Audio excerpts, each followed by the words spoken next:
اعوذ باللہ من الشیطان الرجیم بسم اللہ الرحمن الرحیم۔ جب بخت نصر بادشاہ نے بیت المقدس کو ویران کیا تو بنی اسرائیل کو قتل و غارت کر کے تباہ کر دیا، تو ایک دفعہ حضرت عزیر علیہ السلام کا وہاں سے گزر ہوا۔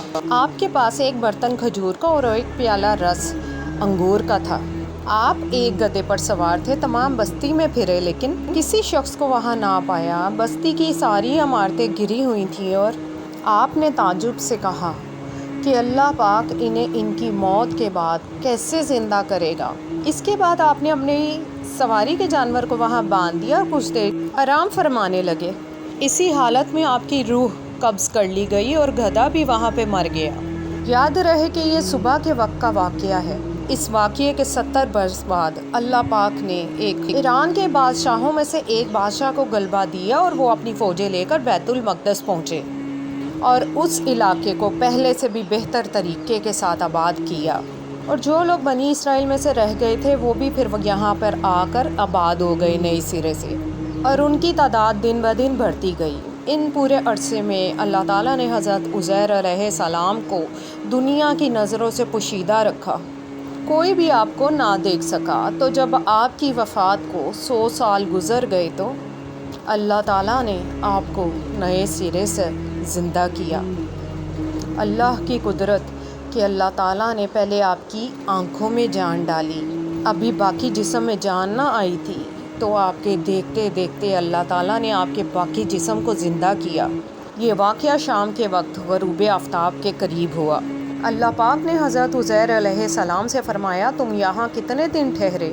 آپ نے اندازے سے عرض کی، 1 دن یا اس سے کچھ کم وقت۔ آپ کا خیال ہوا کہ یہ اسی دن کی شام ہے جس کی صبح کو آپ سوئے تھے۔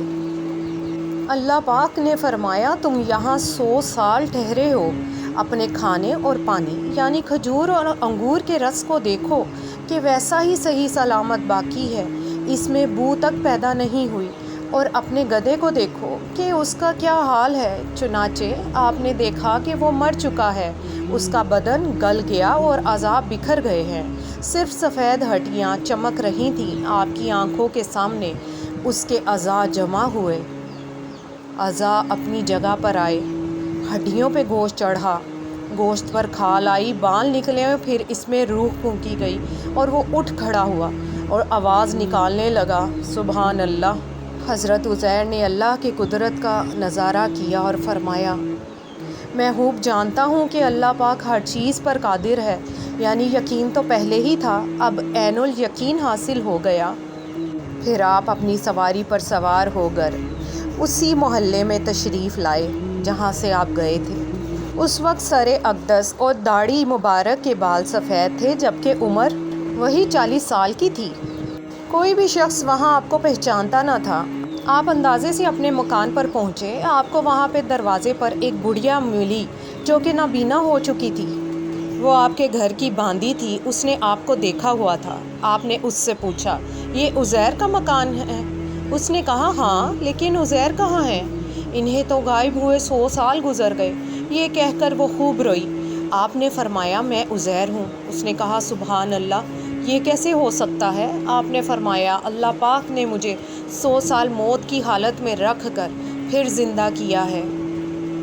اس نے کہا، حضرت عزیر علیہ السلام مستجاب الدعوات تھے، جو دعا کرتے قبول ہوتی تھی۔ آپ دعا کیجئے میری آنکھیں دوبارہ دیکھنا شروع کر دیں تاکہ میں اپنی آنکھوں سے آپ کو دیکھوں۔ آپ علیہ السلام نے دعا فرمائی، وہ عورت بینا ہو گئی۔ آپ علیہ السلام نے اس کے بازو سے پکڑ کر فرمایا، خدا کے حکم سے اٹھ، تو وہ تندرست و توانا ہو گئی۔ اللہ کی کرامات۔ اس کے بعد اس نے کہا، میں گواہی دیتی ہوں کہ آپ بے شک حضرت عزیر علیہ السلام ہیں۔ وہ آپ کو بنی اسرائیل لے گئی۔ وہاں پہ ایک محفل میں آپ کے بیٹے موجود تھے جن کی عمر 118 سال ہو چکی تھی۔ وہیں آپ کے پوتے بھی تھے جو کہ بوڑھے ہو چکے تھے۔ بڑھیا نے محفل میں پکارا کہ حضرت عزیر علیہ السلام تشریف لائے ہیں۔